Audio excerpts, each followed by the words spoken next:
Hello and good evening in the UK and good afternoon in the USA. I'm Kell Ridley and this is Paranormal Verses. I'm here with my co-host Michael Koff, and today we're going to be introducing the most amazing psychic medium that I've ever had the privilege to know, and that's Craig Morris.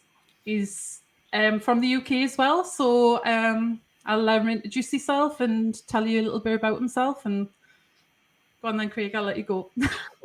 Thank you very much. It's thank you guys. It's Cal, Michael. It's a pleasure to be with you. And I know we've had this in the diary for some time now, so we're trying to get dates for it to work. It's been a little while, so it's come around really quickly.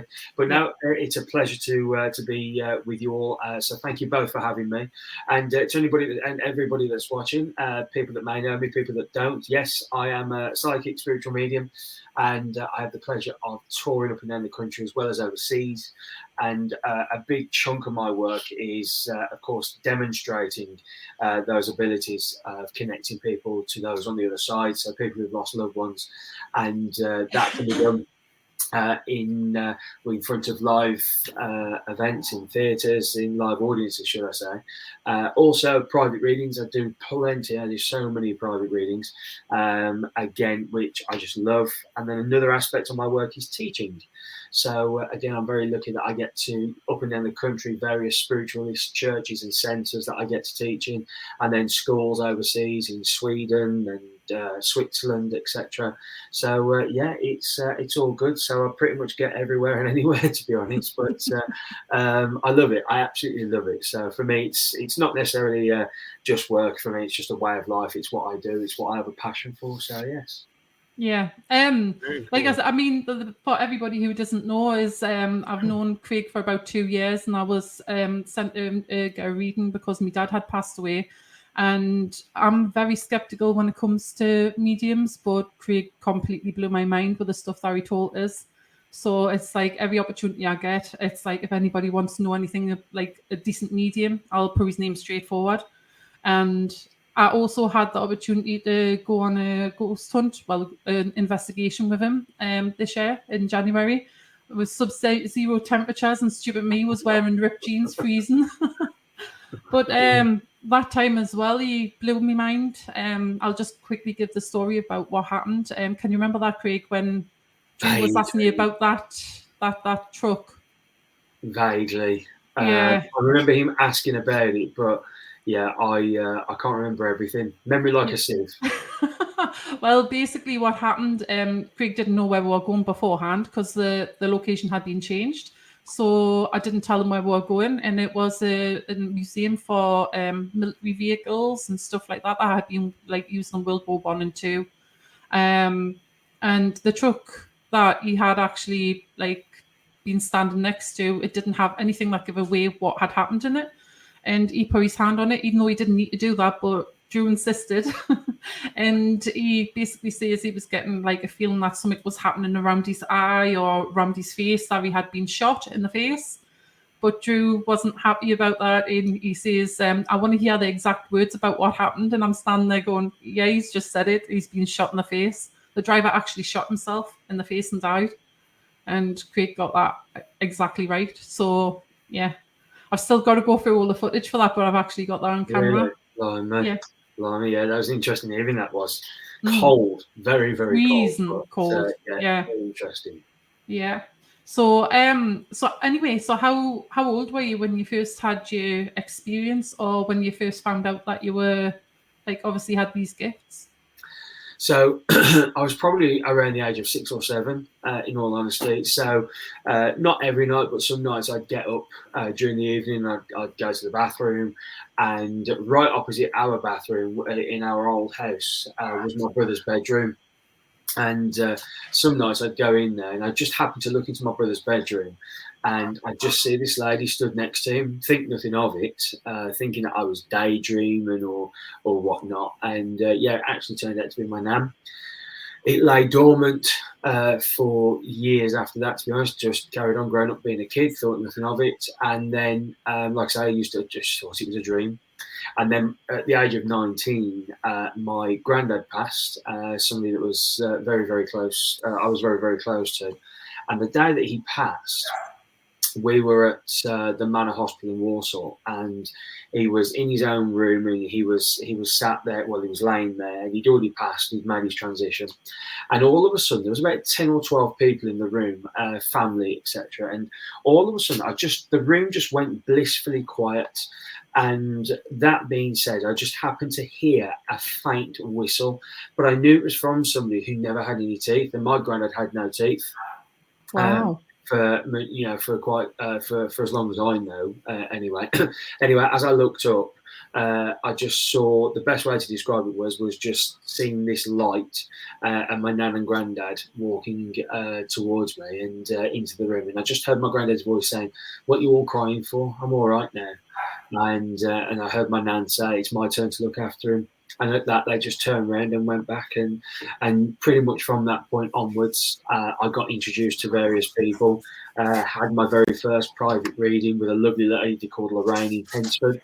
And she was the one that said, "I'll be doing this." And I'm like, okay, didn't really believe her, to be honest. But the things that she said to me on that day were quite something. And I wouldn't say I was skeptical, because I didn't really understand the whole subject matter at the time. And my neighbour, Alvin, who said, "What are you going to see this lady?" So I went on recommendation to see the Lorraine. On the way to her house, I stopped off at the cemetery where my nan and granddad were buried, or are buried, and just sat there, stood there, said, "Right, you know where I'm going to be, you know what time I'm going to be there, please come through, say hello, and just tell me that you're together and that you're okay." Just as I was leaving, a really old gravestone by the name of Edna Amy, who was the age of 19, passed in 1923, I believe, if I've got the facts right. And I just stood there and I said, "You have no connection to me whatsoever. If this is real, this is true, that we do go somewhere, you'll come through and say hello." Sat down with Lorraine. She said, "I've got your nan and granddad." Just before I carried on, she goes, "Who's Edna?" I thought, yeah, you've got me. Wow. That's where the journey started. That is absolutely amazing. Another question then is, how do you sense or see spirit? What way do they come through to you? So it's almost like it's like having a daydream, to be honest. So I tend to say to people that I see, hear, and feel the spirit world. And when I say I see them, I don't see them like I can see people stood directly in front of me. And the same with hearing. I can't hear them like I can hear your voice. It's almost like a subconscious mind, subconsciously on the mind. So you know when you're going in the car, or if you're on a walk, or you're just potting around the house, and all of a sudden you just think to yourself, that song keeps playing over and over in my mind. That's how I hear the spirit world. And when I say I see them, I tend to get, it's more of a knowing whether or not I've got a man or a lady in the relationship. And a lot of the time, I tend to see a lot of TV characters to describe various people that come through. But generally, when I say I see, hear, and feel, it's all in the mind, having a daydream. To be fair, that's pretty much probably the best way to describe it. Yeah. I remember that going back to what you said is you knew that this was meant to be for you. She told you that you'd be doing this sort of thing. You probably won't remember, but you were the one that told me that I'd be doing podcasts, and that was a year before I even started doing them. And I was nope, not a hope in hell. And here I am. So what's been your most memorable experience about doing readings for people? Has anybody interesting ever came through, or has it ever been something that sticks in your mind? There's loads, to be honest. There's probably loads that I can choose from, right from the very first sitting that I ever gave. Lots of people who will come and see me, whether it's for a private reading or if it's for or a demonstration in a church or a theatre, etc. Somewhere down the line, they come back to me and say, "I don't know if you remember, but you gave me a reading 2 years ago or 3-4 years ago, however long it was." And politely, I have to say, "I'm really sorry, but I don't." And most of the time, or a lot of the time, if not all, lots of people are like, "No, we get it. You speak to that many people." Yeah. But there are certain sittings that do stick into my mind. And one of them is the very first reading that I ever gave to a lady at Stafford Church on my very first workshop. So that sticks out to my mind because, of course, as far as I was concerned and aware, it was the very first connection that I ever made in that way to deliver the evidence to a loved one from a loved one. But I'm trying to think, blimey. I think you know, a lot of people don't always realise the impact that this can have on people's lives. And I think the one in particular that really would stand out the most, for hopefully the right reasons, is again, there's loads I could choose from, but this one in particular. A lady turned up to my house and for a private reading. Anyway, as we were going, as we started, the first person that connected was a friend of hers. She passed relatively young, and all that evidence came through. The story was told, and all I heard was, "It's not your time yet. It's not your time." But there was no feeling with it. So the only way I can explain that to people is, whenever I get something, when I get a piece of evidence, or I see a piece of evidence, there's what I would call substance to it. So there's something that I would follow up with to be able to say, I'm seeing this, so I know I need to tell you this. I didn't get that substance. Anyway, carried on. Her parents came through, which was lovely. And it was almost that feeling of, thank goodness for that from her, because that's who she wanted to hear from. And then to finish off the reading, her friend stepped back in with that same message, those same words, "It's not your time yet."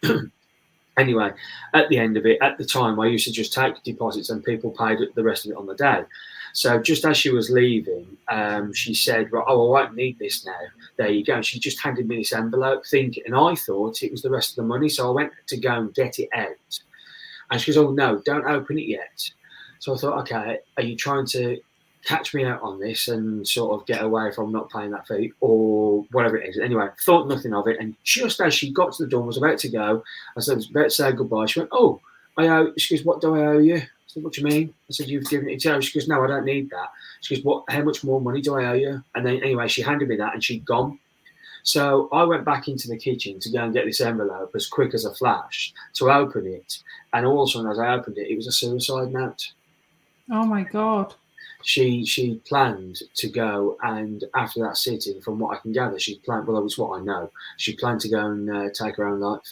And I was so pleased that she said to me that she wouldn't need it anymore. And I know to this day that she's still with us, because every so often I get a contact from her, just to let you know I'm checking in, things are all good and all that sort of things. She didn't ask for a reading, because I think it's almost the feeling that, you know what, she's living her life, which is what part of the message was on the day for her. So for me, the fact that we can have that impact on people, and we don't always realise it, I think that's one of the most powerful messages and sittings that I've ever been able to be a part of, to be fair. Yeah, wow, that's pretty amazing. But that's pretty scary at the same time, thinking about that. But, it is, because, you know, there are people that will come along, and when I teach, I always teach my students, just be honest. You know, there's nothing that's coming through. I had it. When did I have it? A little while ago. There was a gentleman I was reading for from somewhere overseas, and it just didn't feel as though it was working. Nothing to do with him, you know, or anything like that, but it just didn't feel right. And you know, the whole purpose, and I kind of nicked this concept off John Edward in a way, but the whole purpose of when you go and see a medium is that you should feel better when you leave than when you first arrived. You know, so if you're going to go and see a medium and you're not being, I'm not going to say wowed, but if you're not going to feel that, you know what, I needed that. If you're not going to have that sense of feeling of that, if you like, then you know, you kind of have to, and sometimes you may not have that impact straight away. It may not be until, you know, because lots of people go and see a medium and they want specific people or a specific person, which doesn't always happen. Yeah. But you know, at times, and this again, my point there is that to my students is always be honest, because you know what, if that person in front of you isn't in a great place emotionally, you know, you can often probably do more damage, and that's why you've got to be very, very honest. So it can be, absolutely, but also, you know, we have to be responsible in this fact that when things like that maybe do happen, or you've got somebody in that mindset, you know, you have to kind of politely say, you know, is it that we are the right person that you need to be talking to, or is it somebody that maybe, you know, of another professional capacity? You know, so there are things we have to be aware of as well, you know. So I know it can be, you know, a sensitive subject, but it's there. Wow. I've just noticed we've got a question in the comments from Matt. I always get the surname wrong. Matt Atkinson. Hi, Craig. Have you ever had any spirit visitations after giving people a reading? Have I? A lot of the time I have, but from my own loved ones, if you like, or friends, family that I'm connected to. There have been times where I have been reading for somebody, and then somebody else is coming through who I think is for the person that I'm reading for. And the person I'm reading for saying, no, sorry, Craig, don't get it, don't understand that. But I'm adamant, and I know that I've got that person. Yeah. So I'm like, okay, I'll take that person back. And then before you know it, I'm sat with my next sitter, and boom, it's for that person that's in front of me. So generally, in that respect, I have, but I don't tend to get anything or anyone, you know, that I don't know of after a sitting, because again, I just look at it like this, that, you know, if I was to read for either of you guys or anybody that's watching tonight, you know, your loved ones don't want to hang around with me. They don't know me. You know, they want to come back home with you. That's what we do. So yeah, but not really, to be fair. Yeah. Have you ever had like anything negative happen, or a spiritual attack or a psychic attack or anything like that? No. Again, I think I've often, you know, I have often heard people and fellow mediums and psychics talk about those attacks. You know, for me, it's just the way I look at it is, you know, we talk about a psychic attack, or we talk about, you know, an attack as such. But for me, I kind of put myself into the mindset that, you know what my loved ones are around me. Why would they allow anything like that to happen? You know, They're going to be there. They're going to look. You know, they look after me on this side of life. So why would it be any different from that side of life? So no, not at all. Yeah. Not. I'm hogging all the questions. Not Michael. Have you got any questions? I do have some. One is, I was reading in your bio, you talked about going to school for your gift. What was that like? Like, was it coursework, or just, can you explain that? Yeah, absolutely. You know, and it's great because, you know, there are a few people that have asked me questions about that, but not loads, so it's nice. Yeah, so my very first workshop. So we have what we call workshops, seminars, circles. So the very first workshop I ever participated in was with a minister, a tutor from the Arthur Findlay College at Stansted, which is probably, in my eyes, probably one of the most prestigious schools of psychic and mediumship phenomena. And there are a part of the Spiritualist National Union. They have some wonderful tutors down there. They really do, and some great courses to offer as well. And they have there's a centre that they're affiliated with called the Barbanel Centre. When I went there, it was known as the Arthur Findlay Centre. So I went there for a weekend seminar, and I'd actually, at the time, I was a flight attendant. I was cabin crew, so I actually called in sick for a couple of those days, and I was paying £70 for a 2-day seminar. And I remember getting onto the motorway heading up to Stafford, which wasn't far from where I was living at the time, 15-20 minutes. And I just stood, I was in the car, sorry, and I was driving, and I just thought, am I just wasting my time and money here? I've called in sick for work, and I called my auntie, and she said to me, she goes, if you get there, and my auntie Julie, and she goes, if you get there and you don't like it, you can always come back. But I did it. I went, and yeah, that's where I made my first link to the spirit world. And then from there, I did what we call an awareness group, which was an initial 12-week course. And what that taught us was the basic awareness of what our work. So talking on the psychic faculty of our work as well as the mediumship. So when we talk of psychic, of course, I'm sure there are lots of people out there that, of course, know the difference, but there may be some that don't. So psychic is, of course, where we are as the reader connecting to your energy as the sitter. Mediumship is, of course, where we're connecting to the spirit world and giving you the evidence of survival after the physical death of a loved one. So I did that course, and then I was invited into a weekly circle with a wonderful medium and tutor called Janette Abbott. And what that taught us, that was the foundation of our work. So week in, week out, we turn up. We'd have a meditation, sit in the power. We would then have various exercises given to us to help us strengthen not only the link to the spirit world, but to have more of an awareness of the spirit world and how we could and how we were able to deliver the evidence and the understanding of it, basically. So, and that's what we do. There are other courses, and there was something else that I did, which was called the Exponents course. It was called the West Midlands Exponents course, which was run by Janette Abbott and a friend of ours, Misha. So between the two of them, every week, and it was a 3-year course. So again, it would be more of the basics in the first year, as well as the history of spiritualism, where it started and things like that. But then we would then go more into, which of course is where the interesting parts were, of course. And we talk about the,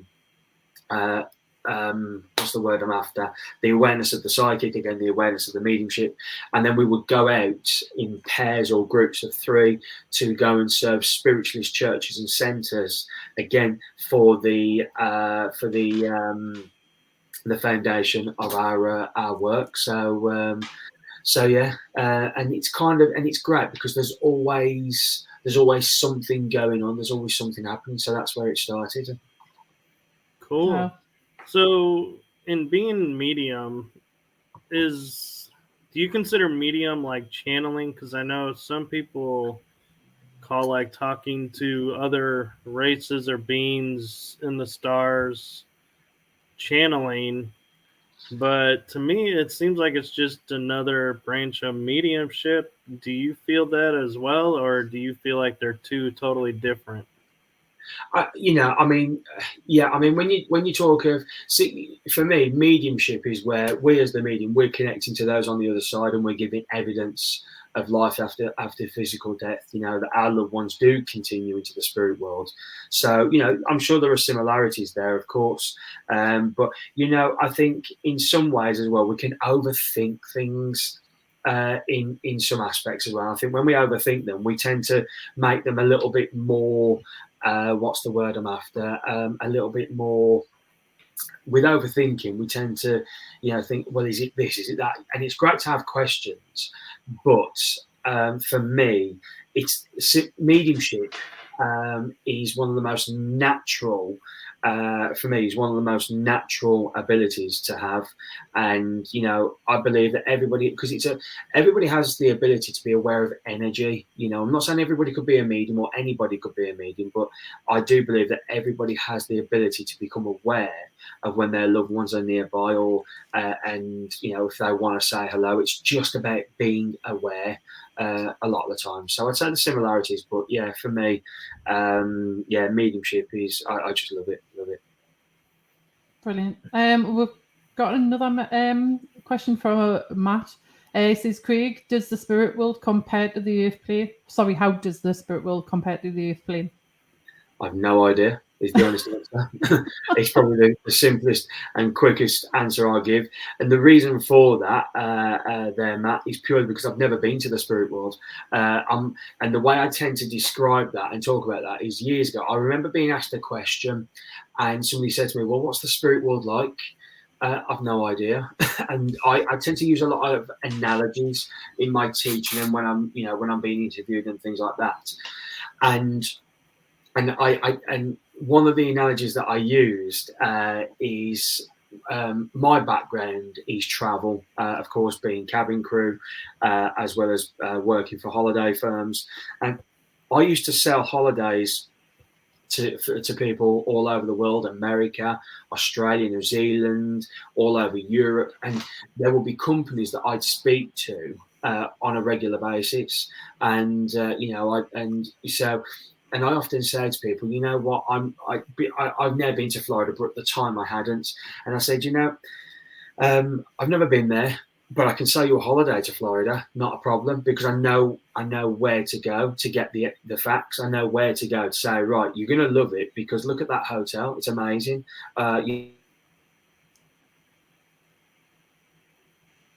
Experiences, but because I've never been there myself, I've literally no idea. And you know what? I remember asking the spirit world, well, what do you do? Where are you? And all I got the feeling was, we're here, we're around. So we can't reach out and touch them and say hello to them and feel them, but we know that they're around. Yeah. So if I'm completely honest, I still stick by what I'm saying. I've no idea. However, that being said, I don't think there's a massive difference. I think it's just the fact that, of course, we're in this materialistic world and they're not, to be fair. So yeah, I kind of hope that helps in some way or answers that in some way. So yeah. Yeah. It does, and I actually have an interesting question for you that I've always wanted to ask a medium. How do you keep your friends in relationships? Because I know that's got to become an issue. It can do. You mean you're on about like with me with relationships and right? Yeah. So do you know what? It's just about having the right people around you. In complete honesty, those I'm very, very lucky that the people, family, and friends that I have around me are understanding. I've got, for example, my cousin Ashley. He's probably the only way I can describe it. He's like the older brother I've never had, and funnily enough, I was only thinking about him like the last couple of days. But he knows, I know he has a busy life. He knows I have a busy life, and certainly more so now that I'm getting out a lot more and I'm up and down the country and overseas.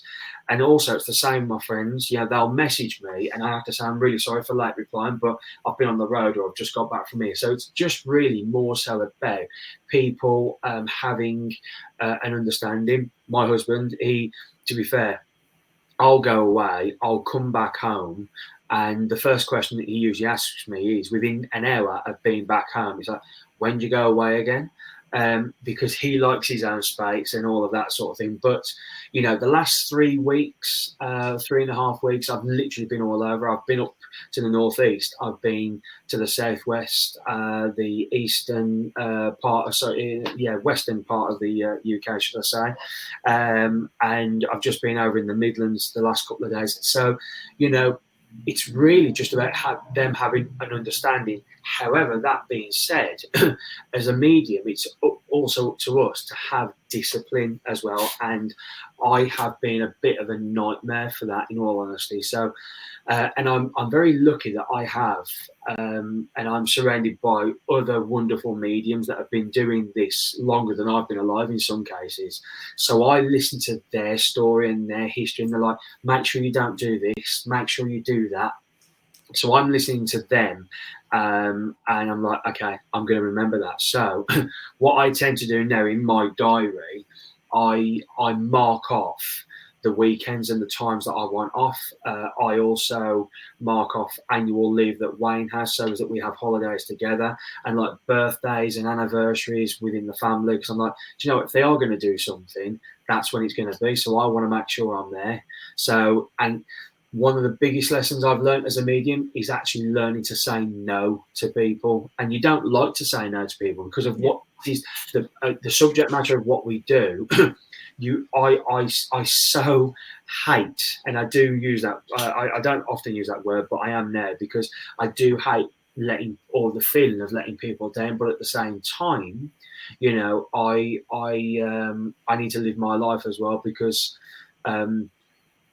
just like everybody else, if you have a normal 9-to-5 job, you have your weekends off, you want your holidays and stuff. It's the same with us. We still want that time off. So it's kind of like a factor of different things, really. But one of the main things is learning to say no and self-discipline.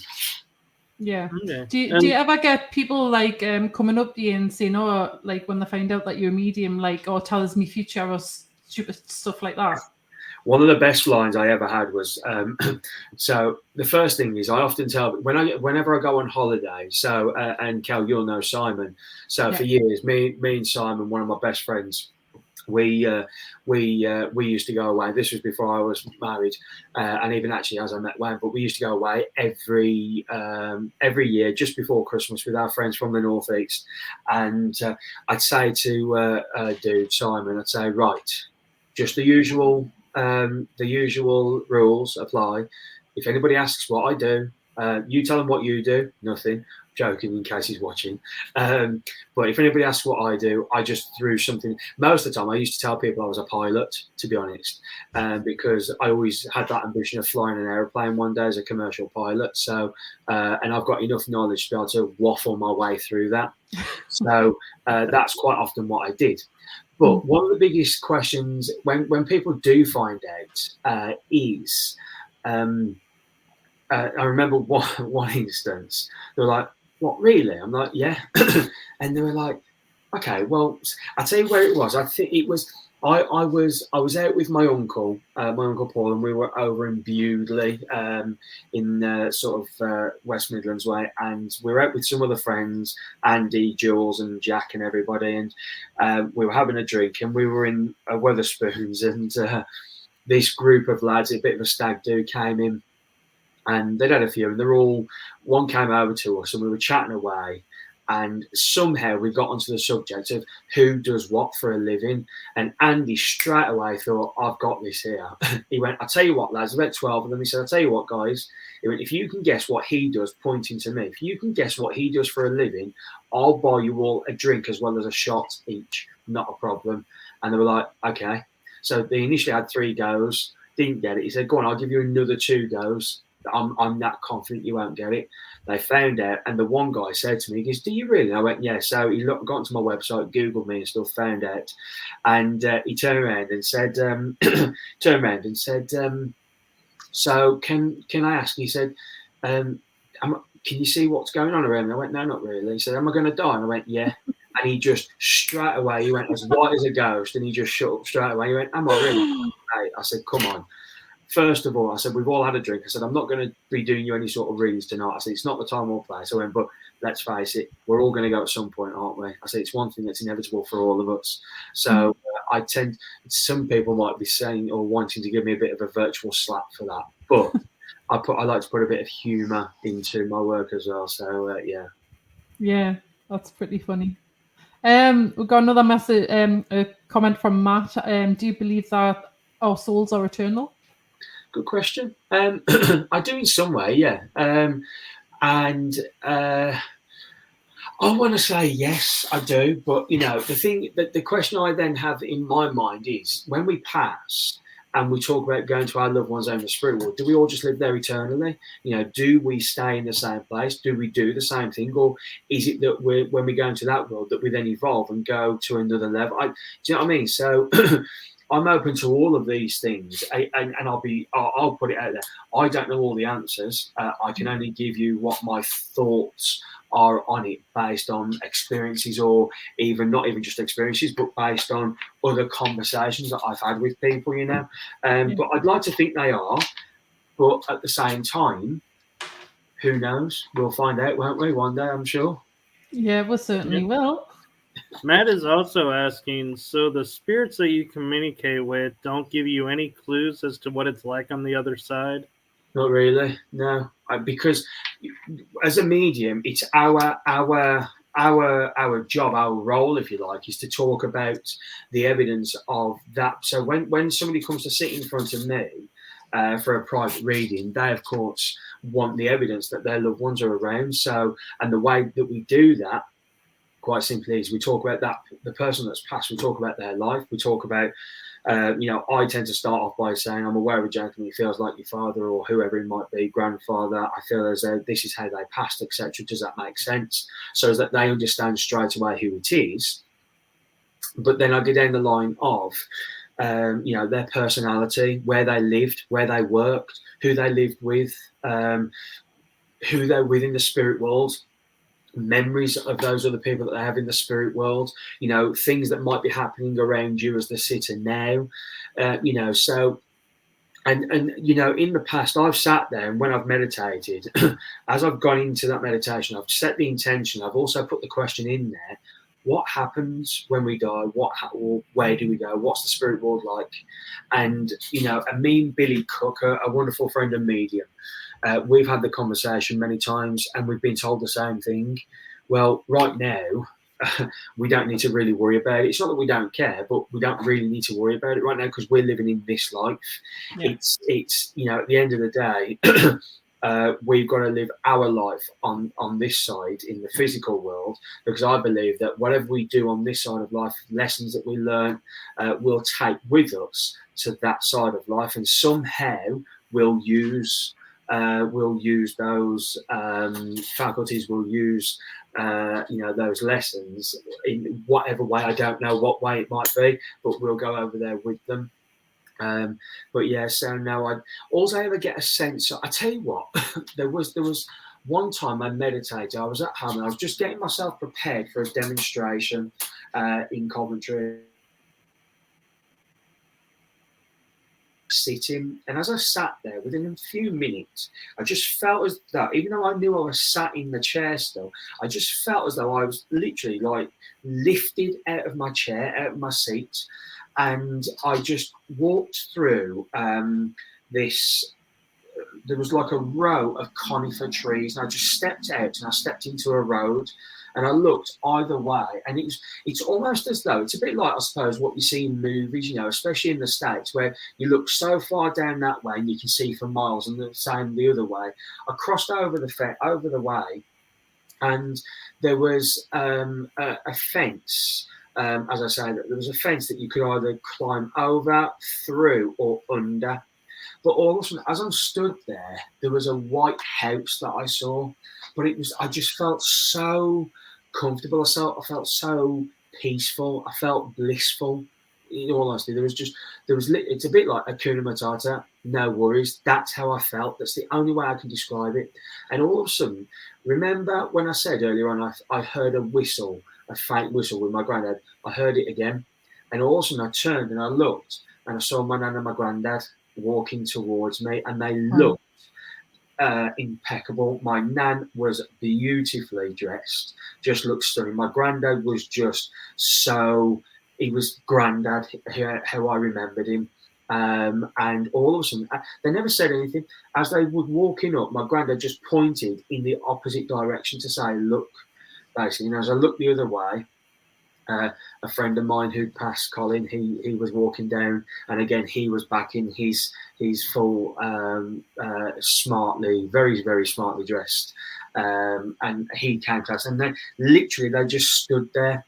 No words were exchanged, but it was emotions, it was feelings, and knowing that, you know what, you're doing all right, and this is a beautiful place, and one day this is where we'll all be at some point. So, and that was it. I came back. So that's the only inkling I've ever had, in all honesty. Wow. That's pretty amazing. We've got a comment of Irene. She says, Craig, do you feel that COVID has increased paranormal activity more? She found out that that she's got more work than ever and less time to recover.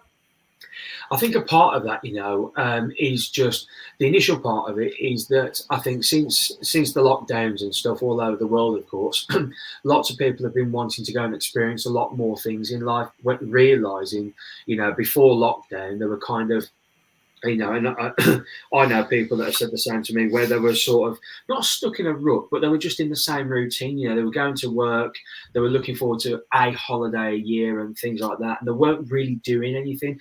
As soon as lockdown happened, people realised, you know, you realised what you realised what you had. What's the saying? You don't know what you've got till it's gone.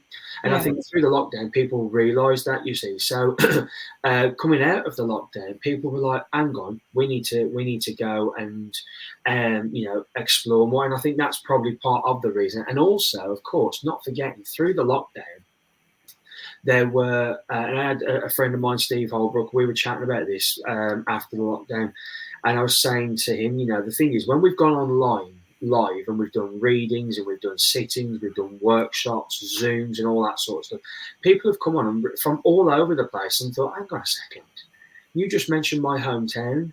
And then all of a sudden you get people contacting you saying, Craig, did you say there was a spiritualist church in Stoke or wherever it was? Yeah, that's right, in that area there. Well, I didn't know that. Do you know what? I'm going to go. So all of a sudden there's now been an influx in lots of churches, or different centres, because people are like starting to realise that these things do happen. And then again, I think it will be the same in the paranormal world. I've done so many paranormal events, and I've chosen not to host anymore just because it's personal preference. I've been there, I've done that now. So yeah, I think it certainly has in some way. Oh. There's another one here from Matt. He says, Craig, can you always channel spirit, or do you ever get occasions where they refuse to come through? I wouldn't say that they refuse to come through, because I often say, why would your loved ones not want to talk to you? Why would they not want to come through? But it could be for different reasons, that the person that's sitting in front of you may not be ready, for one. They may not be ready and in the place for that message. I may not be the medium to deliver that message to the sitter that's in front of me. So for all different reasons, but where was I? So again, there was two ladies who come to see me for a private reading. One lady I'd already read for 12, 18 months before, maybe a bit longer actually. And anyway, so we were sat there and we were chatting away. And the lady who I'd not read for before, she sat with me first, gave the reading, it was lovely. She had to go. And then the other lady that I had read for before sat in front of me. And I said, right, I already know your dad's in the spirit world because he's come through before. As we were chatting away and talking, I gave a couple of things, and literally 10 minutes in, I just said, that's it. I literally feel as though there's nothing else that's there. I said, your dad's here because he's told me to say this, this, and this, and you're aware of that and you validated it, but I just don't think there's anything. I said, actually, I'm very much aware there's nothing else to give to you. And at the end of it, I just said, I'll go and put the kettle on, we'll have a chin wag, and that's it. I said, because you're here anyway. And she goes, it's funny that is, because when I got here this morning with my mate, she goes, just before we got through the door, I'd said to her, she goes, I just don't feel like I need a sitting. Everything in life is good. I feel okay. And I said to her, well, you've talked yourself out of the message then, haven't you? But yeah, so I think there are times also as well, the thing to remember is that sometimes people, when they go and see a medium, even when it's a live event, people get, when they're sat there, they go with what I call their A-listers, moms, dads, nans, granddads, aunts, uncles, etc. But there are times where people will come through that they least expect, and potentially people that they don't want to hear from. I was in Burnham-on-Sea last year. As I was there, said to put out this information, and I always say, listen, if somebody comes through and you're like, yeah, I understand who that is, but I don't want to talk to them, tell me. And this was no different that night. And this lady put her hand up. She goes, Craig, I understand exactly who you've got. It's my mother-in-law. I didn't like her whilst she was here, and I don't like her now. You can send her back. So it happens as well on that case. But as I said earlier on, there was a gentleman I read for recently, and it wasn't going for me. So, there are occasions where some people will come through and that potentially the sitter doesn't understand what I'm saying. So I'm like, okay, we'll leave it there. And then some weeks later, or however long that, I might get a message saying, actually, Craig, I've got to tell you, what you said was correct. So can I rebook and come and see you by gaining that knowledge? So yeah. Yeah, I actually remember when we were on that investigation in January, you told us about somebody that was coming through, somebody that had took their own life.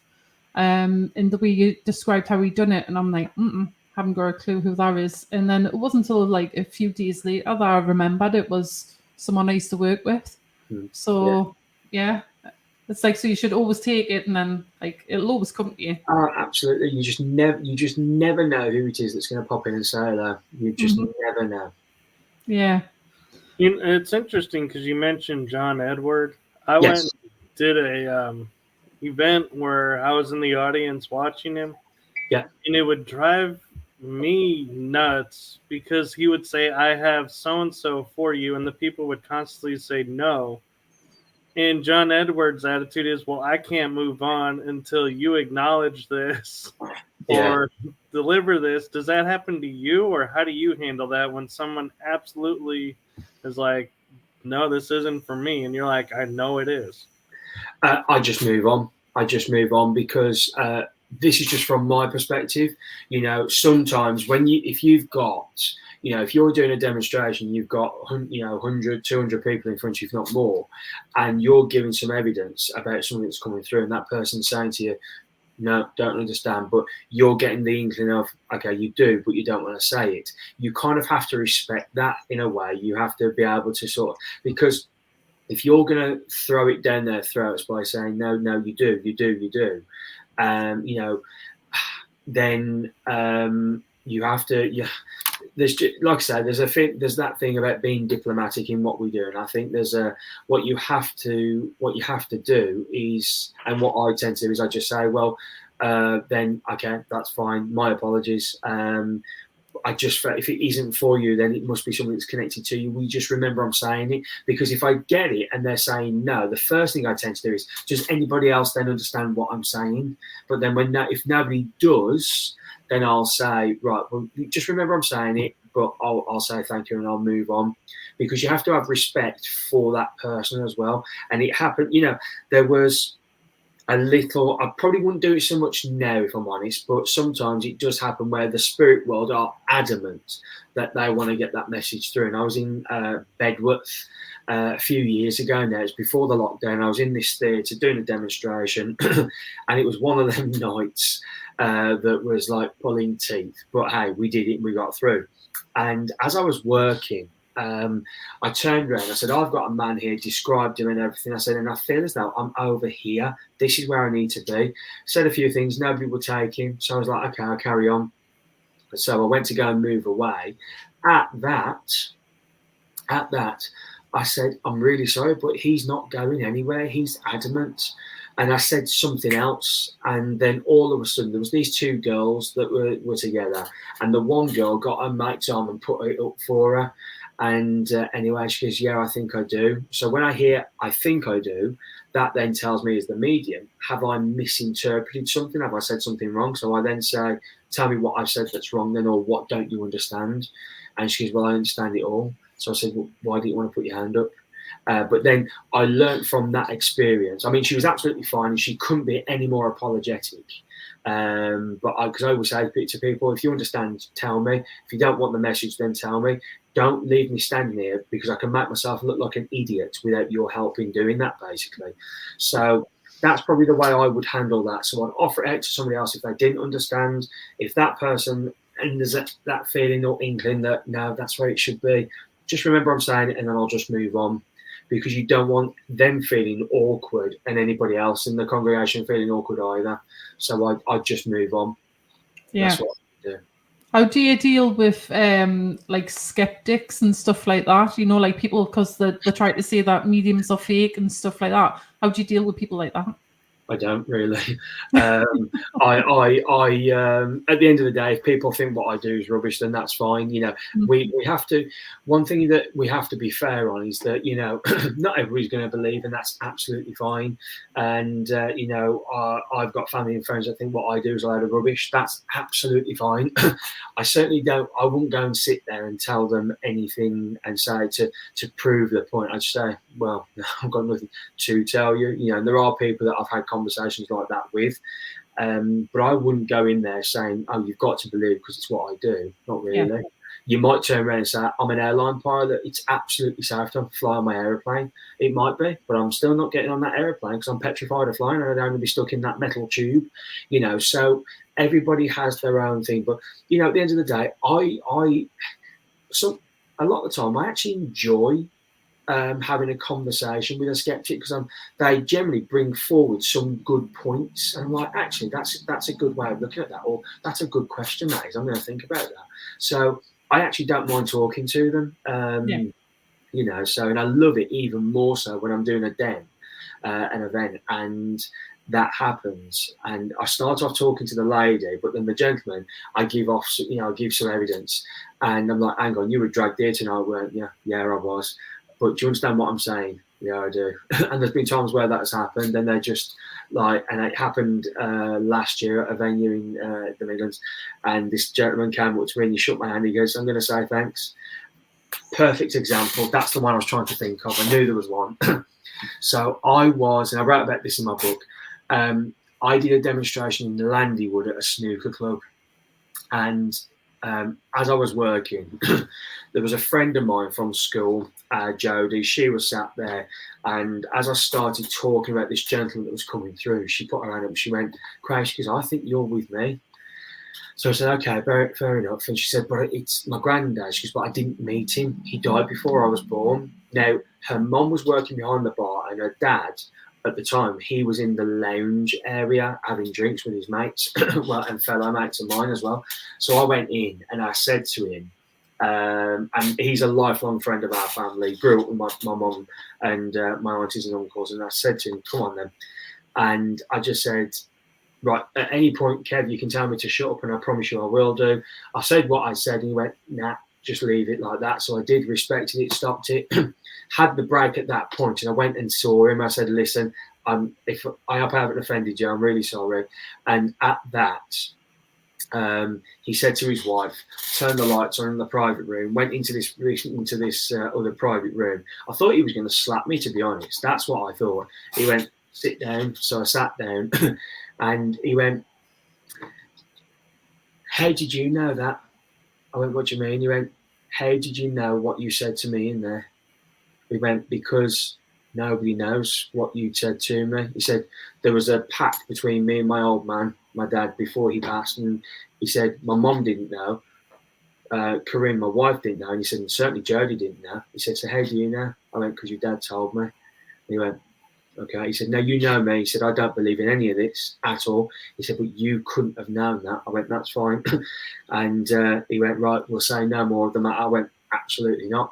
Just as we got to the door to walk out the room, he opened it, he closed it, and he went, and he just turned around, and I'll never forget this for as long as I live. He went, but is he all right, though? Is the old man okay? And I went, he's all right, he's sound. He went, that's all I need to know. And that was it. That's all it was. But that, again, you asked me earlier on, Kel, what about a sitting that stands out of mind? That it wasn't really a sitting, but that's one of the things. And he was very much that skeptic, but was open to it. So I suppose it's just having the right mindset and the right intention and attitude towards it. So yeah. Just noticed another one there from Matt. He says, "Hi, Craig. Should we all fear death or not?" Not at all. There's nothing to be afraid. I mean, somebody else asked me this recently. I had to turn around and I said, how I get there doesn't really throw me, doesn't really make me, I don't really want to think about how I'm going to get there. Mm-hmm. But absolutely not. For me, it's the best way to describe it, I suppose, is in my book. I describe it as the holiday analogy. When somebody passes, and you do that celebration of life, their funeral. It's like dropping them off at the airport. You'll see them through security. You'll wave them off. You're watching them take off. Then they land. They get to the other end. They make a phone call, and which is where the medium comes in. They make that phone call. They come through to say, listen, we've arrived. We're okay. You'll never guess who I bumped into. You're going to love it when you're here, by the way, although it's not for some time yet. But when your time comes, you're going to love it. And I'll be waiting at the arrival gate for you as well. So no, there's no, for me, definitely don't fear death. If anything, talk about it to take away that fear, because there's so much overthinking to be done with it. As soon as you start talking about death, people think, oh, no, don't talk about that. But why? You'll talk about a holiday that's coming up, or you'll talk about a new job that you're starting. You'll talk about the rough time that you're going through in life, or, other things. Mm-hmm. Or I've got to put my car in the garage, it's going to cost me thousands. You'll talk about that. So why not talk about this? Why not talk about death? Because it's going to happen. It's going to happen. And surely by talking about it, okay, when the time comes for any of us, it's still not going to be great, because you want that physical, you want the physicality, you want the physical touch, you want to be able to pick up your phone and say hello and everything, which we know won't happen. Yeah. However, by talking about it, there'll be more of a knowing, there'll be more of an awareness. It's like, okay, well, this is okay, because you know what, this person, you know, a friend of mine, she was talking to me last night about somebody that she'd helped make the transition, and that lady that did make her transition, she had one wish, and my friend helped for that to happen, and that lady went back home that night. She went to sleep and she never woke up. Now, how beautiful is that? Absolutely. She got to see her son get married, which is what she wanted. That was her final wish. She went, I just want to see my son get married and I'll be happy, because I can die a happy woman. She watched her son get married. She went home that night and she went to sleep. How beautiful. Wow. To some people, it's sad, but in other cases, she got her wish. Yeah. So let's talk about death and let's not be afraid of it, you know. And when people say, what do you mean talk about it? Well, what do you think is going to happen when we die? What do you know, how do you want to celebrate your life? Let's talk about those things and make it, you know, there and real. Yeah, that's amazing. I mean, I must admit, I don't fear death. I've got a tattoo on my arm that says "Don't fear the Reaper." So that was just like my homage to like not being scared to die. So yeah, absolutely. Yeah. I was just also I was going to ask you about you've toured with some like quite well known people, haven't you? Yes. Of course. I mean, one of the biggest names that I had the pleasure of working with, of course, was Colin Fry. You know, so some people in the States may not know Colin. He visited the States, and there were talks of him working out there. And I think there were a couple of things he did out there, but most of his work took him all over the UK, Europe, Australia, New Zealand, and you know, that's for him. But yeah, and through Colin, you know, I got to know Derek Acorah personally. He was both wonderful gentlemen. And then in this country, following that, you know, I mean, other people that I've had the pleasure of working with, Billy Cook. You know, he's another wonderful medium. He's toured up and down the country. He's worked all over Europe. He's had his own TV show and stuff. Gordon Smith. You know, so I've been very, very lucky with the big named mediums, and you know, that I've had the pleasure of becoming friends with and worked with as well. So, you know, I have been very lucky, and again, it's through them where, you know, I've sat and, you know, talked to them. And again, I mentioned Stephen Holbrook earlier on, so some people in the UK will know who he is. I don't know if you will in the States. I don't think he's done anything in the States, if I'm honest, but oh, there we go, Simon. Lots of lovely. I was wondering when he was going to come in. Oh, we did as well. You're late, dude. No, but yeah, and Steve, you know, Steve and Rob, his manager, they only live like 25 minutes from our house where we live in Yorkshire, and it's through, you know, a few times, 2 or 3 times through the year, they'll come here. We'll meet up and go out, but they'll come here, they'll stay over, and you know what? We'll just sit there and talk, and yet we'll talk about mediumship. But you know, because of Steve, and the same with Billy and Tim and Janette, Gordon, and the same with Colin and Derek when they were here, Tony, loads of people I can mention.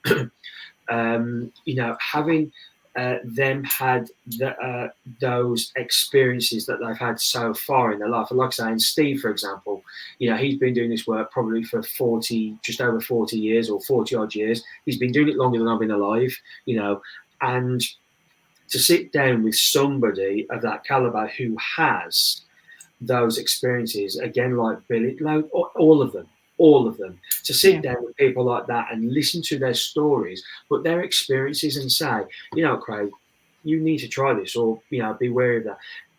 Their lessons and their not lessons, but conversations and things I'm going to carry with me for as long as I do this. And I think I genuinely say that every step along the journey, right from the circle that I first started in, Tim and Janette, taking me under their wing. Then Colin, Billy, all these other wonderful mediums that have all played a part in shaping the medium that I am today. They've all played a part, whether or not it's been through a class or a workshop, a conversation, sharing the platform. I've learned something from all of them. So, I'll be forever thankful and forever grateful. I've got one of your books. Are you planning on doing any others? It's in progress as we speak. Yeah, brilliant. It's started. So it'll be it'll be 2 years this year since the release of my first book. But then I was talking to Simon about it the other day because he was so again, people that haven't met Simon before, it was between me and him. He edited a lot of the book and then we sent it to the publisher who then did the final bits for us.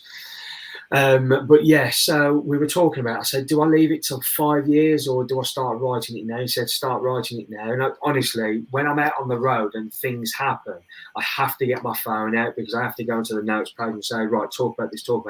And the times I've gone to bed at stupid o'clock at night, I'm like, hang on, I need to write that in as well. So I've had to sort of get up and put it into my phone straight away. Because if I don't do it there and then I'll forget. And the times Wayne's turned over and said, what are you doing? Who are you messaging? I'm not messaging anybody. It's just another chapter in my book. I've got to put into my phone so that I remember. So yeah, the initial plan is to have the next one released. There's 2 books that I really want to write. So I'm kind of going to start the other one as well. But with my mediumship one, similar to the one that I've already written, that will maybe in the next 12-18 months will be released, I think. But there's another book that I want to release as well, which is in memory of a dear friend of mine. So yeah. Yeah, that's amazing. Michael, do you have any more questions to ask Craig? I actually have one interesting question. I'm just curious about, because you mentioned how being the medium, you have those that are around you that watch over you. I wonder, are you ever in a situation like you're in a crowd and you start walking up to somebody? Do your guides or loved ones on the other side say, no, steer left, don't talk to that person? I mean, of course, the one thing to remember as well is that, my loved ones, family, friends, guides, helpers in the spirit world, they can guide me away from it. But of course, we've still got to live our lessons. And even if it's not a great lesson, we've still got to learn it because we evolve through that. We will grow through those experiences. But yeah, there was one in particular. There was somebody that I won't say dating, but there was somebody that I was sort of seeing, if you like. We were just chatting at the time, and they came over, had let me talk about that. I've started now anyway, so I'll say that, then I'll talk about the one that Simon's just mentioned there. Anyway, so I was chatting to this lad, and anyway, he came round for a drink, and all of a sudden, there was just this feeling from my granddad, and it was, Craig, he needs to go. Okay. So, and he was feeding me like these lines and stuff, and I thought, you're a bit of a Billy BSer. So anyway, I said, right, listen, and I just made up some sort of excuse. I said, my phone went. I said, I've got to go. He said, what, at this hour? I'm like, yeah.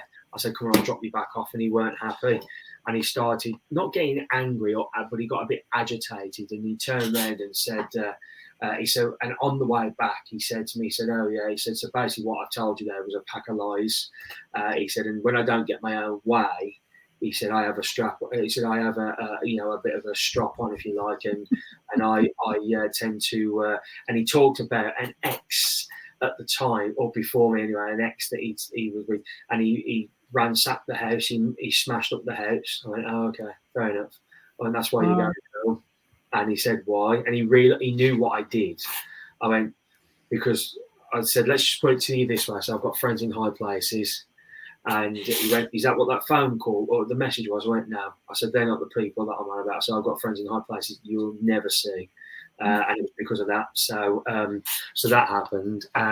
But Simon, yeah, so in a nutshell, Simon had said, why don't we do some filming? and we got it all set up. We were going into central London. Simon had arranged it all. I kind of said what I'd like and where I wanted to be, and he went, "Yep, sure, no problem. I can set that up for you." So I went down there, drove or caught the train, whatever, and it was on the way down there, and I thought, something's telling me different here.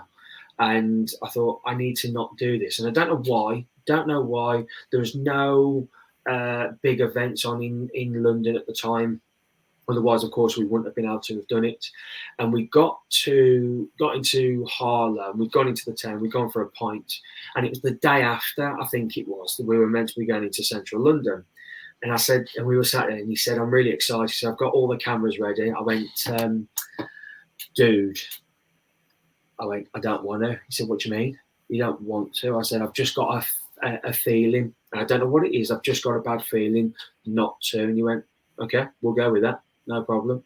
So he said, "I'm a bit good." He said, "Are you sure?" And I went, "Yeah." He said, "Right, we'll listen to that then." And I don't know I can't remember the exact date of it now, but do you remember the Cal? You probably will more than anybody, but then again, actually, it probably would have made world news at some point. So, Michael, you probably would have. There were shootings in London, and not shootings. There was it shootings or was it shootings or was it that there was a driver? Yeah, there was a London attack. I had a feeling it was that one. Yeah, so there was an attack on one of the bridges in London, and somebody was run down and all that sort of thing. And I had to look up the facts and everything for it, so that I got the story right when I wrote about it. And and basically where we were going to be filming on the day was on that bridge. Yeah. Wow. So thank the Lord I listened, because had I have not listened, Simon turned around and said, "Well, just imagine the footage we'd have got for that. We'd have done all right." I said, "Yeah, but we might not have been able to have shared it." So, but yeah, so because of that and listening, I mean, who knows what might have happened? Would we have been actually stood there? Who knows? But we planned to be there in that area to be filming, and I just said, "Yeah, don't want to do it," and that was the reason. So yeah, I was pleased about that. Well, that's a good lesson. Always listening to your intuition, even if it's obviously coming from somewhere else. Always trust your gut instinct and your intuition. Yeah. Always trust it, because it'll be one thing that will never steer you wrong. And the only way that it will is if you start to question it. Don't question it. Just trust it and just go with it. Yeah, that's totally amazing. That's a very good job that came through that day, because I remember that was. Yeah. That was pretty bad, yeah. Oh, absolutely. It was horrific. Wow. It's a good job, Simon's the type of guy as well to say, obviously, listen to you type of thing. Because, I mean, some people might have said, well, I've set all this up type of thing. Yeah, absolutely. For him to do that's pretty cool. He was just like, okay, yeah, we'll go with that. And I think what steered it was the fact that I said, right, let's have a couple of pints. We'll go for a curry and we'll have a brandy and a cigar afterwards. I think that's what steered it. So yeah. Really good. Yeah, I can imagine. Actually, I just checked. We're a little bit over time at the minute. So, if Michael, have you got any more questions at all? I think I'm good for now. All right. Craig, would you like to tell people where they can find you if they want to book a reading or get in touch with you? The best place you'll find me on social media. You'll find me as Craig Morris Psychic Medium, or you've got my other profile, which you'll know it's me because I've got the tick. You'll get me on TikTok. I've got to mention TikTok. So please go over to my page on TikTok so that at some point I can go live. I'm still getting used to TikTok with a big thanks to Kell on that. You'll find me also on Instagram. Definitely head to Instagram. You'll know that it's me, by the way, because it's been verified. They've given me the blue tick, so you'll know it's me. But my website is all the W's, craig-morris.co.uk. And on there, you can see where I'm going to be. And I know there are people from the States watching, but I do offer Zoom events as well. So I'll be doing 15-person Zoom events. So if you want to join us on that, you can do. And I think at the time would be suitable for people in the States, because we do it of an evening for us. So it'll be an afternoon for people in the States there. Private readings, yeah, again, go via the website and use the contact us page to do that. And I think from what I can gather, I've got about 8 or 10 dates left from what I was told the other day from Claire. About 8 dates and literally 8 appointments, sorry, not dates, 8 appointments left for private readings between now and the end of the year, and then it'll be January. So, yeah, find me on all socials, and yeah, Google me, you'll find me.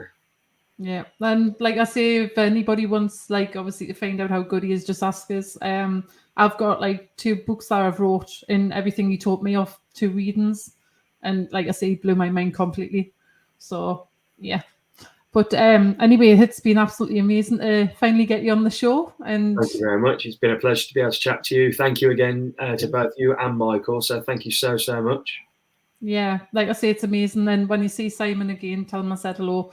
Even though he's in the comments, yeah, but I never hear from him that often anymore. So there you go, dude. Hint. Yeah, get your butt up, yeah. We've still got to go on that night out at some point, the 3 of us. Absolutely. Oh, that'd be good. That'll be good, that will. Yeah. Right. Anyway, so I'm going to let Michael close up. Michael, who will go on the show next time? Next one, we have Kenneth Torres coming back. Cool. Awesome. Can't wait. So that'll be in 2 weeks' time. But like I say, everybody, this was Craig Morris, and he's absolutely amazing. I can't say anything more about him. He's absolutely amazing. And just want to thank everyone for commenting and watching tonight. So hope everybody's going to have a safe weekend and stay safe. And I'll let Michael close up. All right, here we go.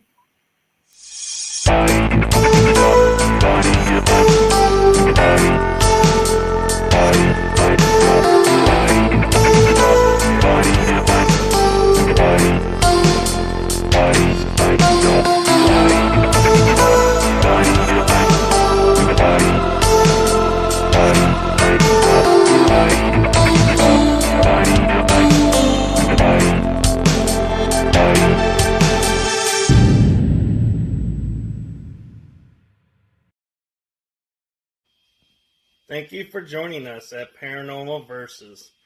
Hope to see you on our next episode.